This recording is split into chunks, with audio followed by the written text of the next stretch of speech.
Que el Señor nos siga bendiciendo rica y abundantemente. Amén, amén. Las bendiciones del Señor sobre cada una de nuestras vidas. Voy a pedir, hermanos, que busquen nuevamente el Evangelio de Juan en el capítulo 11. Es el pasaje que hemos estado estudiando ya por varios domingos. Recuerden que estamos en la serie Quitar la piedra, una orden que no podemos ignorar.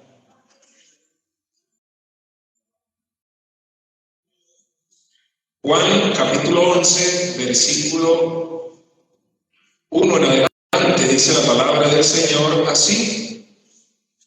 Estaba entonces enfermo uno llamado Lázaro, de Betania, la aldea de María y de Marta, su hermana. María, cuyo hermano Lázaro estaba enfermo, fue la que ungió al Señor con perfume y le ungió los pies con sus cabellos. Enviaron pues las hermanas para decir a Jesús: Señor, he aquí que el que amas está enfermo. Oyéndolo Jesús dijo: esta enfermedad no es para muerte, sino para la gloria de Dios, para que el Hijo de Dios sea glorificado por ella. Y llamaba Jesús a Marta, a su hermana y a Lázaro. Cuando oyó pues que estaba enfermo, se quedó 2 días más en el lugar donde estaba. Luego, después de esto, dijo a los discípulos: vamos a Judea otra vez. Y le dijeron a los discípulos: Rabí, ahora procuraban los judíos apedrearle, y otra vez vas allá. Respondió Jesús: ¿no tiene el día 12 horas? El que anda de día no tropieza, pero el que ve la luz de este mundo. Pero el que anda de noche tropieza, porque no hay luz en él. Dicho esto, les dijo después: nuestro amigo Lázaro duerme, me voy para despertarle. ¿Qué tal el control que tiene el Señor? ¿Qué tal el control? Ya había muerto y nadie se lo dijo, y él dijo: ya murió. Dicho esto, le dijo: nuestro amigo Lázaro duerme, voy para despertarle. En el versículo 12, dijeron entonces sus discípulos: Señor, si duerme, sanará. Pero Jesús decía esto de la muerte de Lázaro, y ellos pensaron que hablaba del reposo del sueño. Entonces Jesús le dijo claramente: Lázaro ha muerto, y me alegro por vosotros de no haber estado allí, para que creáis. Mas vamos a él, dijo entonces Tomás, llamado Dídimo, a sus discípulos: vamos también nosotros para que muramos con él. ¿Qué tal los seres humanos como somos nosotros? Y así, hermano, usted puede encontrarse con esta historia. Ya son varios domingos. Hemos hablado, hermano, de que en primer lugar Dios va contigo donde quiera que vayas cuando tú te mueves. La orden del Señor es de quitar la piedra. El Señor quería hacer el milagro, el Señor quería hacer la resurrección, el Señor quería levantar este muerto, pero había que quitar una piedra que había sido puesta al frente de la cueva, de la entrada, y la orden que el Señor estaba dando era que había que quitar la piedra. Así que Dios va contigo donde quiera que vayas, pero siempre y cuando tú y yo quitemos la piedra que debemos quitar. En segundo lugar, cada milagro, hemos dicho en domingos anteriores que cada milagro hecho confirma la palabra de Dios. El Señor Jesucristo no hacía milagros para complacer a las personas, porque eran los más queridos, porque eran los más allegados, porque eran los que, ay, no, yo a usted lo mimo, como decimos a veces nosotros, que Dios me mima tanto. No, eso no existe, hermano. Dios no mima a nadie. Dios simplemente tiene hijos y punto, que a veces nosotros vemos la misericordia de Dios más clara, más puntual, pero eso no significa que Dios tenga unos que mima, y a Diego lo mima, pero entonces a Esmeralda no, y a Juan a veces lo mima porque es el pastor, pero entonces a Domingo no. Eso no existe en el reino de Dios. Simplemente son hijos y a todos los ama por igual, y usted como padre sabe, hermano, que es así. Y cada milagro que Dios hizo, por ejemplo, esta resurrección de Lázaro, que es uno de los milagros más poderosos que nosotros vimos en la vida de Jesús, lo hizo para confirmar la palabra de que Dios estaba con él, de que él era Dios, y para asegurarse de eso no llegó al segundo día. Leímos ahorita que cuando le dijeron ya habían pasado 2 días, y él dijo: todavía no voy, porque si hubiese aparecido a un día o a 2 días, de pronto hubiesen dicho: no, Lázaro no estaba muerto. Lázaro lo que estaba era una muerte clínica, le había dado ahí un soponcio, como decía el personaje aquel, y entonces no estaba muerto, lo que estaba era dormido, pero de 4 días en una cueva y vendado, hermanos, era completamente certificado médicamente que Lázaro tenía que estar muerto. Por supuesto, él no había sido embalsamado como lo hacían en Babilonia, pero le habían colocado vendas, y alguien que esté en una cueva donde hay escasez de oxígeno y completamente vendado y de 4 días, no queda lugar a duda que estaba completamente muerto. Y Jesús lo dice: me alegro por vosotros de no haber estado allí para que creáis, mas vamos a él. Los propósitos de Dios. La gente creyendo y la gente pensando que Jesús se demoraba, que se tardaba, y Jesús lo que quería era demostrar su palabra, la confirmación de su palabra.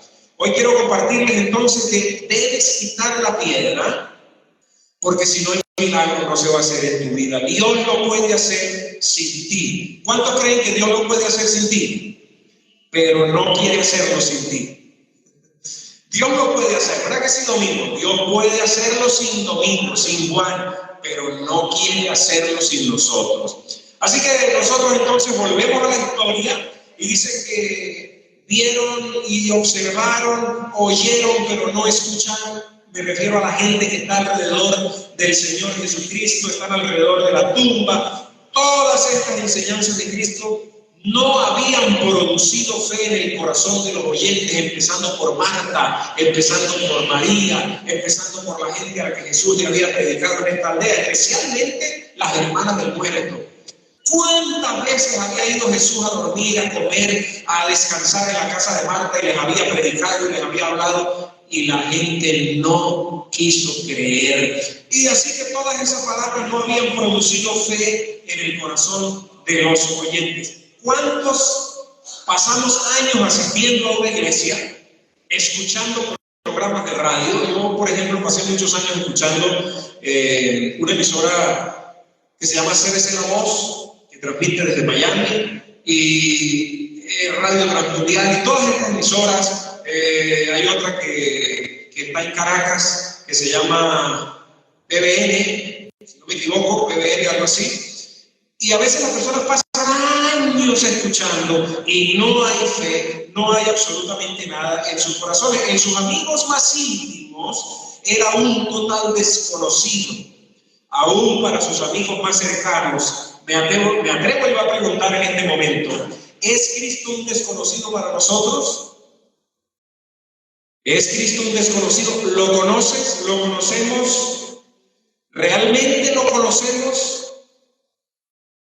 ¿O en los momentos de la prueba nos llenamos de duda y de confusión y de reproche, como le pasó a Marta? Si hubiese estado aquí, quita la piedra. No, Señor, pero si hubiese estado aquí. Pero Marta, por favor, quita la piedra. Pero Señor, ella estaba anclada al pasado. Es que el Señor dice: quita la piedra. Tienes que perdonar. No, que si tú supieras, Señor, lo que me hicieron en esa iglesia. Quita la piedra, que quiero hacer un milagro. No, es que ese hombre me fue infiel y me traicionó. Quita la piedra, tienes que perdonar, tienes que seguir adelante. No, Señor, pero mira, es que ya está muerto, tiene 4 días, eso ya no tiene vida. Quita la piedra, dice el Señor. No, Señor, si tú supieras, si me entendieras, si por lo menos me escucharas. Y así somos nosotros a veces con el Señor. Hermanos, hay los que han invitado a Cristo a que sea parte de su vida hace mucho tiempo. Hay los que han sido fieles a la iglesia por años, hay los que han cumplido con todos los requisitos, con todas las ceremonias, con todos los dogmas. Hay los que leen la Biblia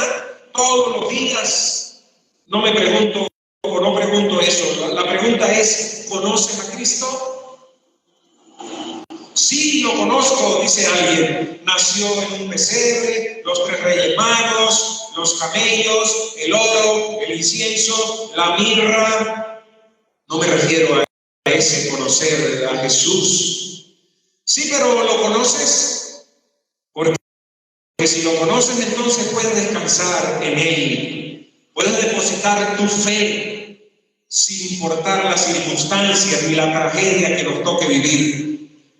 Pero si lo conoces así, solamente desde el punto de vista histórico, o en las enfermedades comenzamos los reproches, Por ejemplo, podemos decir, ¿dónde estabas tú cuando me echaron de mi trabajo, cuando me botaron de mi trabajo? ¿Dónde estabas tú, Señor, cuando me hicieron aquella jugada y me sacaron de donde yo vivía? ¿Dónde estabas tú cuando mi hijo comenzó a consumir drogas? Le decimos nosotros al Señor. ¿Dónde estabas tú cuando mi esposo me fue infiel? ¿Dónde estabas tú cuando mi hijo se emborrachó? ¿Dónde estabas tú cuando mi sobrino perdió la vida? ¿Dónde estabas tú cuando mi esposa me fue infiel, cuando mi esposo se fue? Estas personas habían oído la palabra y visto los milagros, habían comprendido, mis hermanos, momentos de intimidad, los habían compartido con el Señor, habían compartido el gozo, pero era un desconocido. Porque cuando llegó el momento de la muerte, Jesús se convirtió en un desconocido. Había comido con ellos en la casa de Marta, y Marta le había preparado comida, pero era un desconocido. En Juan capítulo 11, versículo 37, usted puede leer y dice, y algunos de ellos dijeron, ¿no podía este que abrió los ojos al ciego haber hecho también que Lázaro no muriera? ¿Por qué? Si sanó a aquel, ¿por qué no me sanó a mí? ¿Dónde estabas tú, Señor? Y entonces el Señor se vuelve un desconocido para nosotros en las crisis, en los momentos duros, cuando la cosecha se pierde, cuando la inversión se fue, cuando no hay para comer, cuando el sueldo no alcanza. Jesús se puede volver un desconocido. Cuando nos persiguen en la fe, cuando se burlan, Jesús se puede volver un desconocido. Como los discípulos cuando vieron a Jesús caminar sobre el mar, y dijeron, es un fantasma. A ese punto podemos llegar los seres humanos en medio de las crisis de comparar al Señor Jesucristo con un fantasma. Así que, ¿no podía este que abrió los ojos al ciego haber hecho también que Lázaro no muriera? La respuesta es sí, hermanos. Hay muchas cosas que Jesús puede hacer, pero no las ha de hacer en la mayoría de las ocasiones, y es porque Él quiere que cada uno de nosotros lo hagamos. El Señor puede levantar tu matrimonio, el Señor puede restaurar, pero el Señor quiere que lo hagas tú, que trabajes tú, que te esfuerces tú. No lo hacemos nosotros con nuestros hijos, no dejamos nosotros que nuestros hijos trabajen por sus cosas, no dejamos nosotros cuando nuestros hijos echan a perder algo y les decimos, ahora va a ver qué vas a hacer. Les dimos unos lápices nuevos, unos creyones nuevos, y de pronto aparecieron sin los creyones, y ahora no sé qué vas a hacer, pero te quedas sin creyones. Y Dios también hace con nosotros así. Cristo se acerca a la tumba, hermanos. Era una cueva y tenía una piedra puesta encima. Dice la Biblia que Jesús les dijo a ellos y les dio la orden y les dijo, quiten la piedra. Entonces Marta, con sus enseñanzas de biología, con sus enseñanzas de física, dijo a Jesús, quitad la piedra. No, eso ya llegué. Quitad la piedra. No, Jesús. No hagas eso, porque es una situación engorrosa, es una situación complicada. Muchas veces nos dicen a nosotros, para restaurar tu familia, tienes que quitar la piedra, tienes que hacer un esfuerzo, tienes que pagar un precio, tienes que pagar un costo, tienes que doblar rodillas, tienes que orar. Hay un esposo que no quiere llegar a los pies de Cristo, hay una mujer que no quiere nada con Cristo, y nos dicen, debes pagar un precio, debes orar de rodillas, debes dar buen ejemplo, pero no estamos dispuestos a quitar esa piedra. Y el milagro entonces no puede llegar a nuestra vida. Jesús dijo, quiten la piedra. Y Marta entonces decía, no, quitad la piedra. No, Señor, mira la gente que está aquí. Va a salir podrido, va a arder. Quitad la piedra. Es que los demás dicen que ya no hay esperanza, Señor. El hijo se fue a las drogas, quita la piedra. No, Señor, ya los médicos dicen que no hay esperanza, que ya no hay nada que hacer. Es que si no quitan la piedra, dice el Señor, no hay resurrección. ¿Me escucharon? Es que si la piedra no la quitaban, Lázaro hubiese permanecido muerto, porque Jesús no iba a quitar la piedra. Si no confían en mí, dice el Señor, no hay victoria. Si no me obedecen, no hay milagro. No hay libertad, no hay provisión, no hay esperanza, dice el Señor. Por eso, si no quitamos la piedra de nuestras vidas, nos convertimos en sepulcros espirituales. Ay, hermanos, venimos a la iglesia y podemos ser unos sepulcros espirituales con un muerto por dentro, y el Señor dice, quita la piedra, quiero hacer el milagro. Aunque estamos vivos, somos como un montón, somos como un muerto, somos como el cementerio. Hermanos, sin visión, sin esperanza, sin ganas de vivir, sin metas, vivos, pero sin razón de ser. ¿Cuántos posiblemente estemos aquí en este lugar en esta mañana así? Estamos vivos y vamos y venimos y caminamos, pero no tenemos esperanza, no tenemos una visión, no tenemos metas. Decimos, sí, yo sé que el Señor está conmigo, yo he nacido de nuevo, pero Señor, esto se lo llevó quien lo trajo, y el Señor dice, tiene que quitar la piedra. Y tal vez tú estás ahí sentado y dices, ¿y cuál es la piedra que yo tengo que quitar? Pues el Señor sabe que lo está diciendo. Tal vez sea el orgullo, tal vez sea la incredulidad, tal vez sea el amor al dinero, tal vez sea la indiferencia que tú tienes hacia las cosas de Dios, tal vez sea la piedra la falta de la lectura de la Biblia, tal vez sea la falta de oración, tal vez sea la falta del ayuno, tal vez sea la falta de perdón, tal vez sea la falta de la comprensión en el hogar. Hay muchísimas piedras. En estos días me decía un hermano, esta serie me ha hecho ver que yo no tengo una piedra, yo lo que tengo es un muro, yo tengo un cimiento de eso que mandaba hacer hace unos años el Ministerio de la Piel y de los Campos.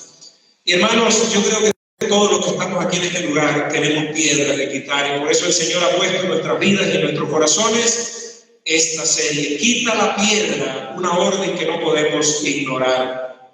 Hay algo que tengo que hacer, hermanos. Debo hacer mi parte, debo ejercer fe hasta las últimas instancias. Dios quiere que nosotros participemos. Hay varias piedras que debemos remover en nuestra vida y quiero mencionar algunas. La piedra de mi falta de fe.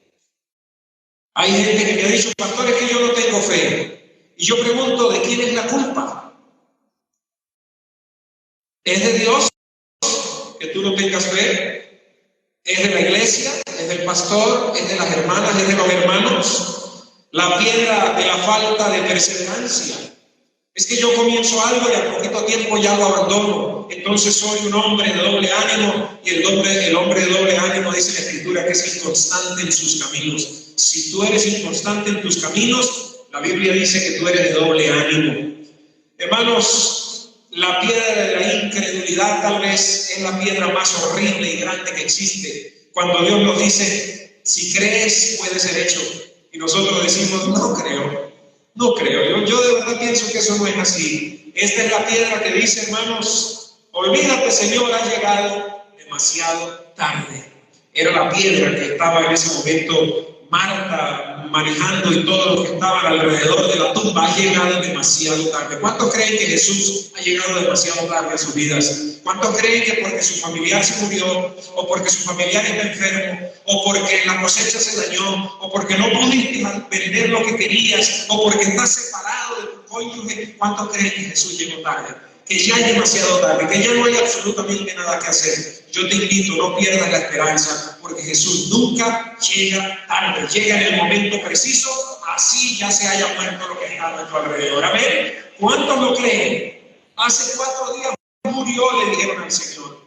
Ya no hay nada que puedas hacer. Dios quiere hacer el milagro, pero cuando tenemos esta piedra de incredulidad en nuestras vidas, impide que se haga el milagro.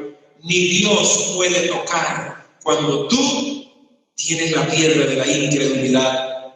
¿Cuántas veces nos hallamos en tal estado que pensamos que Dios ha llegado demasiado tarde para salvar, hermanos, matrimonios, hijos, situaciones familiares, esa enfermedad horrible que a veces nos cuesta hasta mencionarlas, que nos está llevando al cementerio? ¿Cuántos creen que Jesús ha llegado tarde a lo que vivimos como venezolanos? ¿Cuántos hermanos en el día a día, el lunes, martes, miércoles, en conversaciones que tenemos con nuestros amigos, con nuestros compañeros, con los agricultores, con los dueños de negocios, nosotros mismos como hijos de Dios caemos y pensamos que es demasiado tarde, que Venezuela no tiene esperanza, que ya esto se regó, que no hay semillas, que no hay ahorros, que no hay en qué invertir, que no podemos hacer nada? Y nosotros, hermanos, como hijos de Dios, yo he caído en eso, hermano, y en medio de las conversaciones reacciono y digo, pero ya va, yo soy portador de un mensaje de esperanza, yo soy portador de un mensaje de buenas noticias, yo soy portador de las buenas nuevas de salvación, de que sí hay esperanza y de que Venezuela puede dar un giro, puede dar un cambio y que puede ser una gran nación como siempre lo ha sido. Pero nosotros a veces, hermanos, en la parte humana, y nos pasa absolutamente a todos, decimos: yo me voy a tener que largar de aquí, como todo el mundo se ha alargado, y perdonen la ordinariez, yo también me voy a tener que ir, nos vamos a morir de hambre, aquí no hay nada que invertir, aquí no hay absolutamente nada que hacer. Y el Señor dice: ¿acaso voy a desaparecer Venezuela? ¿Acaso me he ido de Venezuela? ¿Acaso yo no soy el Dios de Chile, el Dios de Estados Unidos, el Dios de Brasil, el Dios de Europa? ¿No es el mismo Dios de Venezuela? El mismo Dios que nos dio cuando la harina costaba 0.50, nos va a dar cuando valga 12, 15, no sé cuánto, y nosotros debemos creerlo y debemos descansar, porque si no somos unos religiosos más, una religión más, un grupo más. Pero pastor, ¿cómo hago? ¿Es que usted no ve que está muerto, que tiene 4 días? ¿Sí entendemos lo que estaba pasando con Marta? Porque a veces es fácil buscarla, a veces es fácil señalarla, a veces decir: uy, qué mártica esa, sinceramente. Pero es que yo soy un marto, un martillo. Usted es una Marta. Alguien nos dice: confía en Dios, te puede ayudar. Sí, decimos nosotros: no sé, algún día me ayudará. Algún día que querrá ayudarme, tal vez. Me imagino. Eso es fatalismo. Eso es fatalismo. El fatalismo lo define el diccionario como una actitud resignada de la persona que no ve posibilidad de cambio. ¡Wow! Esto me pareció a mí, como siempre digo, me explotó la cabeza. Fatalismo es lo que tenemos los venezolanos montados encima. No vemos posibilidad de cambio. Todo, dice el diccionario, lo lleva el destino. Es inevitable lo que va a ocurrir. Eso es fatalismo. Todo lo dejamos al destino. Vamos a ver qué va a ocurrir, pero yo no veo posibilidades de cambio. A nivel político lo decimos, a nivel espiritual lo decimos, a nivel de finanzas lo decimos. No vemos posibilidades de cambio. Y cuando nos dicen: ¿y por qué tú hablas así? Pues tiene 4 días de muerto. Estoy ayer. Ay, hermanos, el fatalismo no es fe. Hermanos, los que estaban en el cementerio mirando a Jesús eran todos fatalistas, ¿o no? Hermanos, ¿y tenían razón por hacerlo? Claro que sí, pero Cristo les pidió que pusieran su fe en acción. ¿Y qué los mandó a hacer? Quiten la piedra. Eso no era costumbre. No se veía muy a menudo en esa zona de tumbas a la gente quitando piedras para levantar muertos. Eso no se había visto. Eso no era normal. Pero es que la fe no es normal. La fe va mucho más allá del pensamiento lógico. Hermanos, ¿de quién entonces es la culpa si yo no tengo fe? ¿Es culpa de Dios? No. ¿Es culpa de la iglesia? No. ¿Es culpa de tu mamá? No. Es culpa mía el no tener fe, porque la fe viene por el oír. Por lo menos eso es lo que dice el apóstol Pablo a los romanos, que la fe viene por oír. De ahí que cuando yo dejo de leer la palabra y dejo de congregarme y dejo de oír la palabra de Dios, ¿qué sucede con mi fe? Se vuelve raquítica, y por eso estamos raquíticos. Perdone usted, hermano, tal vez ese no es su estado espiritual. Tal vez usted está apegado a la palabra, escucha predicaciones, escucha alabanzas que contengan palabra de Dios. Se ponga a escuchar música que supuestamente son cristianos y le cantan unas cosas que uno no sabe si es a la mujer, si es al amor, si es al día de la amistad. Escuche música que contenga Biblia, que contenga palabra de Dios. Himnos, como dijeron en la época de Martín Lutero, dijo el Papa de turno, sus predicaciones sí afectan, pero su música nos atormenta, porque la música que él componía era Biblia parejo. Entonces, hermanos, la fe viene por el oír la palabra del Señor. Oír la palabra de Dios Por supuesto, no por oír las noticias de la tele. La fe viene por el oír la palabra de Dios. ¿No tienes fe? Me pregunta Dios a mí y te pregunta Dios a ti: Juan, ¿no tienes fe? Significa que te has despegado de la palabra de Dios, te has despegado de la Biblia. Escuchar predicaciones de la palabra, asista a la iglesia. ¿O acaso piensa, mi amado hermano, que Dios ha de venir con un ángel, con una varita mágica y va a decir abracadabra y ahora tienes fe, Jonás? No. El Señor estableció cómo nuestra fe puede crecer. ¿Tienes falta de fe? Expon tu oído a la palabra de Dios, a escuchar la voz de Dios. Si tienes esa piedra que está impidiendo la bendición de Dios para tu vida, Cristo hoy te dice: quita la piedra. Es una orden. Yo decía en la clase hace rato que no sé por qué jugamos tanto con las órdenes del Señor. Los que han prestado servicio saben que las órdenes se hicieron para cumplirse, no para discutirse. Una orden no se discute en el mundo militar, una orden se cumple. Y nosotros estamos, hermanos, en la milicia del Señor.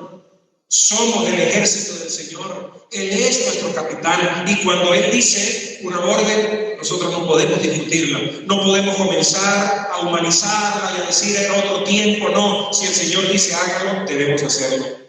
La piedra de la incredulidad. Otra piedra, hermano, que es terrible, que es sumamente pesada, es la piedra de la desobediencia. La piedra de la incredulidad es una de las más fuertes. Pero la piedra de la desobediencia, la piedra de la arrogancia, del egocentrismo, de la rebeldía, hermanos, esta piedra impide que la voluntad de Dios sea hecha en nuestras vidas.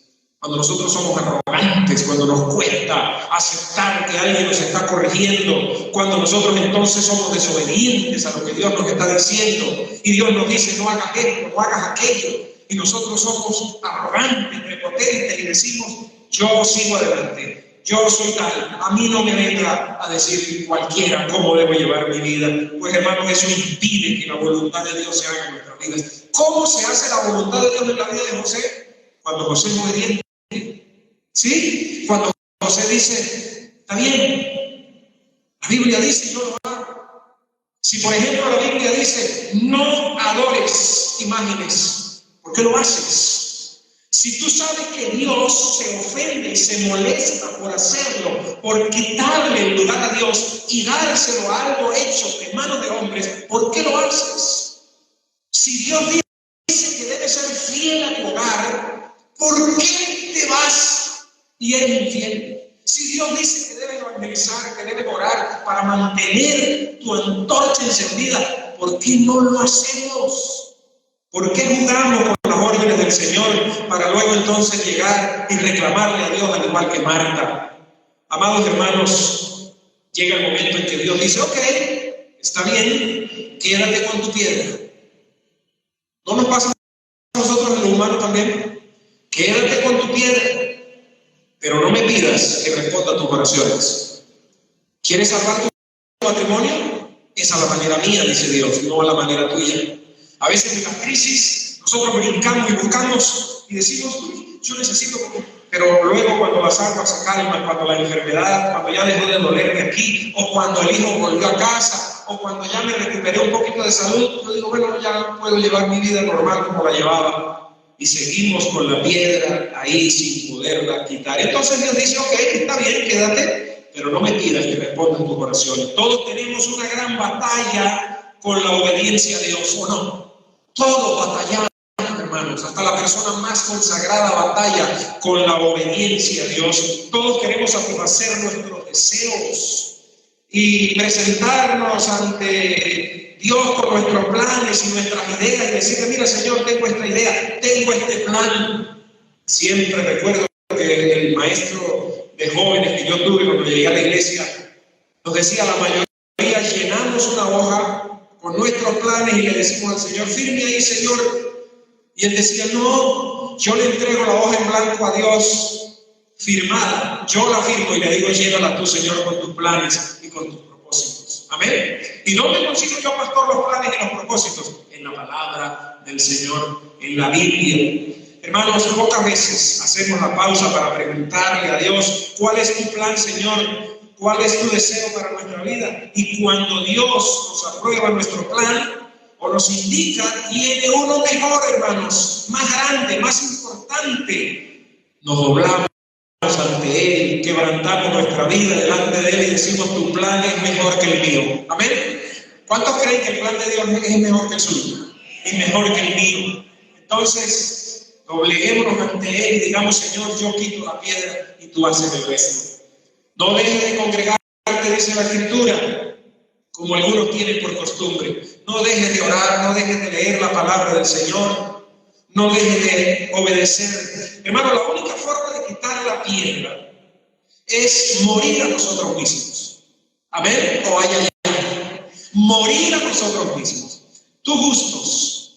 Yo estoy seguro que tú tienes cosas que Dios te está pidiendo que dejes de lado y que tú no quieres dejarlas porque te sientes cómodo, porque te gusta, pero que impiden que Dios haga un milagro más grande en ti. Morir a nosotros mismos, es decir, Señor, sea hecha tu voluntad, así en la tierra como en el cielo. Como en mi vida quiero tu voluntad, se haga en mi vida tu voluntad. Ya no vivo yo, mas vive Cristo en mí. Eso lo dijo Pablo cuando dice, este es el camino por donde nosotros debemos andar. No tenemos confusión ni discusión, sino obediencia. La obediencia es lo que Dios busca de nosotros, no tu sacrificio. Obediencia quiero y no sacrificios. Obediencia quiero y no sacrificios. Dios nos pide, por ejemplo, que obedezcamos a nuestros pastores, porque ellos velan por nosotros como quienes tienen que dar cuentas. Y Dios dice, a nosotros como ovejas debes sujetarte y debes obedecer a tus pastores. Cuando tú haces eso y tú dices, pero es que el pastor está equivocado, el pastor está mal, pues eso es un asunto entre Dios y el pastor, pero tú quedas libre. Tú estás libre de una piedra que era desobediencia. Dios ha establecido un orden y nosotros seguimos ese orden. Yo he estado bajo sujeción pastoral desde el año 1996 hasta el año 2019. Un solo pastor, sujeto a él como pastor. Pastor, no estoy de acuerdo con lo que usted está haciendo, pero yo me sujeto a la visión que usted lleva como pastor. Y si usted está equivocado, la historia se encargará de hablar y Dios se encargará de usted como pastor. Pero yo he librado, yo me sujeto. Y años más tarde, yo me daba cuenta que el pastor tenía razón y yo estaba equivocado. Porque en el momento yo no tenía la visión. Yo no veía lo que el pastor veía. Pero años más tarde, yo decía, Señor, perdóname, porque yo no sabía lo que estaba diciendo. Hermano, ¿cuántas piedras más tiene usted? ¿Cuántas piedras más tiene usted apiladas a la entrada de su corazón que no pasa la palabra de Dios, que no pasa la alabanza, que no pasa la predicación, que nada le gusta, que nada lo contenta? No me gustan las alabanzas, no me gusta la predicación, no me gusta el pastor, no me gusta la iglesia, no me gusta el gobierno, no me gusta el alcalde, no me gusta el gobernador, no me gusta el clima, no me gusta el sol, no me gusta nada. Y se mira al espejo y dice, y mucho menos yo me gusto también. Piedras apiladas en nuestros corazones, quite esas piedras de su vida. No sea un sepulcro para los que están a su alrededor. Se acerca alguien a nosotros y en vez de darles fuentes de agua viva que corren, les damos aguas estancadas. Nos vienen a hablar mal del vecino y nosotros caemos a hablar mal del vecino. Nos vienen a hablar mal del gobierno y nosotros caemos a hablar mal del gobierno. Eso no es tener dentro de nosotros fuente de agua viva. Siempre debe haber una palabra de esperanza. Pastor, ¿y usted? Yo también caigo en eso. Yo también caigo en eso y a veces me pellizco y a veces no me pellizco y me doy cuenta en la noche.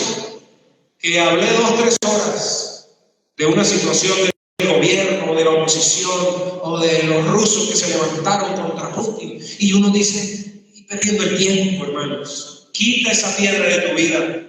No seas un sepulcro para los que están a tu alrededor, sea más bien una fuente de vida y de fragancia agradable a todos los que están cerca, y reciba el milagro que el Señor está por hacer.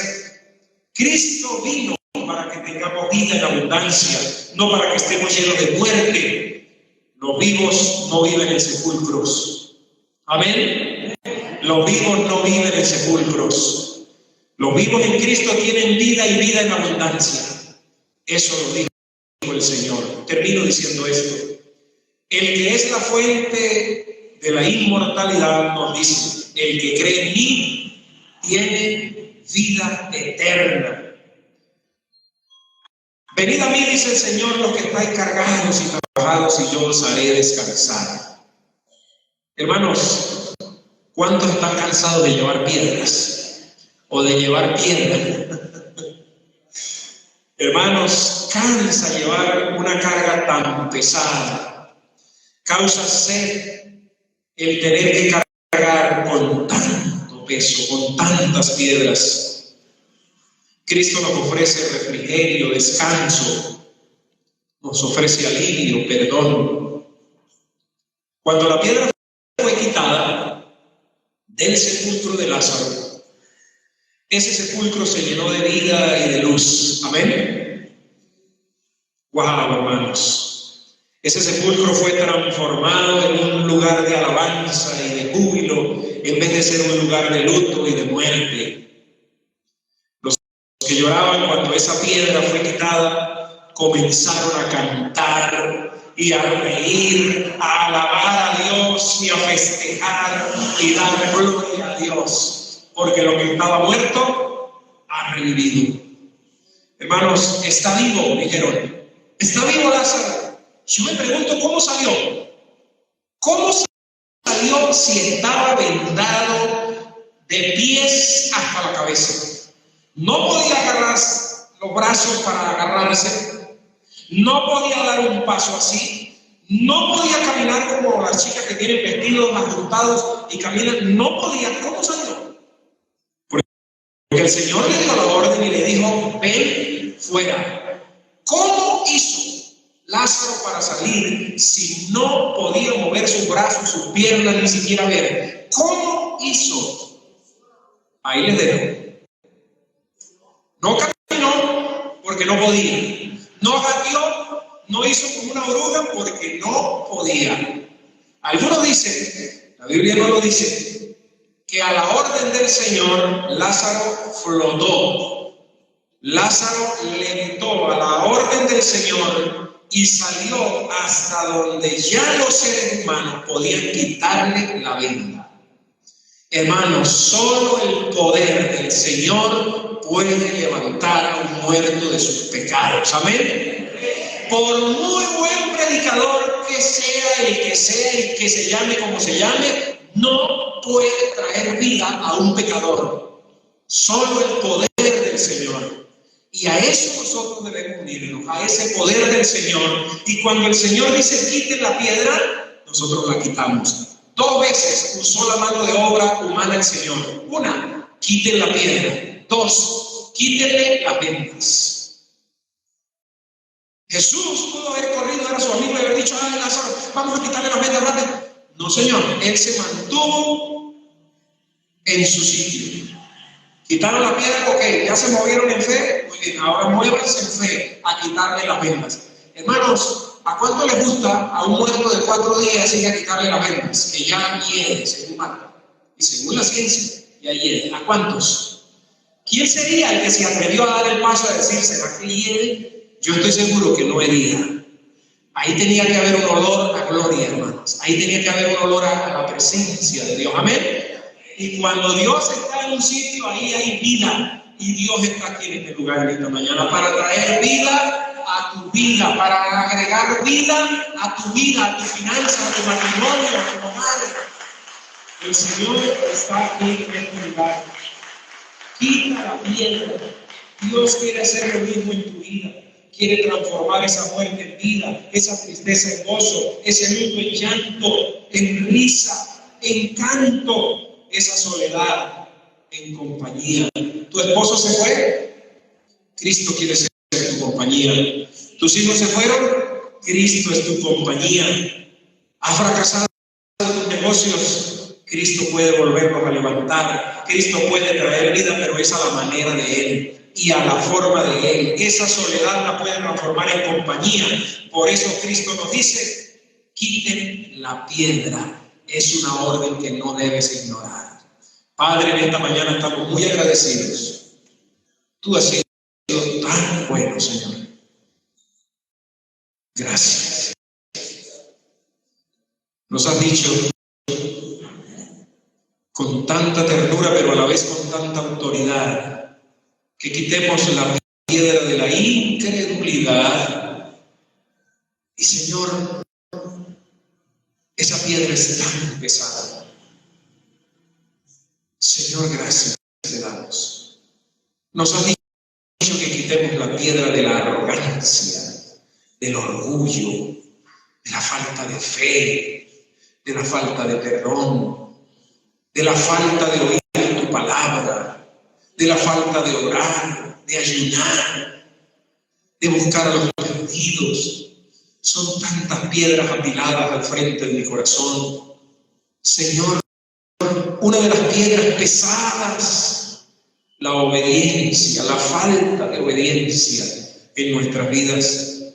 No obedecemos a autoridad, ni a gobierno, ni a autoridades, ni a nadie, porque yo soy yo y no me someto. Y tú dices: no es así. Es una piedra pesada, enorme. Sujétate a las autoridades que yo he establecido. Señor, perdónanos porque muchas veces no nos hemos sujetado a las autoridades que tú has puesto, tanto gubernamentales como civiles, militares y religiosas. Señor, hemos pecado y hemos sido desobedientes a las órdenes tuyas. Hemos sido incrédulos. Y esos son dos piedras enormes: la falta de fe y la falta de obediencia. Permite que esta iglesia, en primer lugar, yo como pastor, que pueda aumentar mi fe. Yo quiero ser un hombre de fe, que pueda aumentar mi fe cada día más con tu palabra. Y Señor, que yo pueda ser un hombre de obediencia a ti, a tu palabra. Y que mi rebaño, el que tú has puesto, que el sino es mío, es tuyo, el que has puesto bajo mi cuidado, pueda ser un rebaño, Señor, un hombre y una mujer de fe, una gente obediente a lo que tú dices. Llévanos, Señor, con tu paz, tu bendición y tu cuidado. Que esta semana nosotros estemos pendientes de qué tan falto de fe estoy, para inyectarme tu palabra, que es la medicina para la falta de fe. Oh Dios, oramos en el poderoso nombre de Jesucristo. Amén y amén. Finalizamos la transmisión a través de Facebook. Nos despedimos de los amigos. Dios los bendiga y los guarde.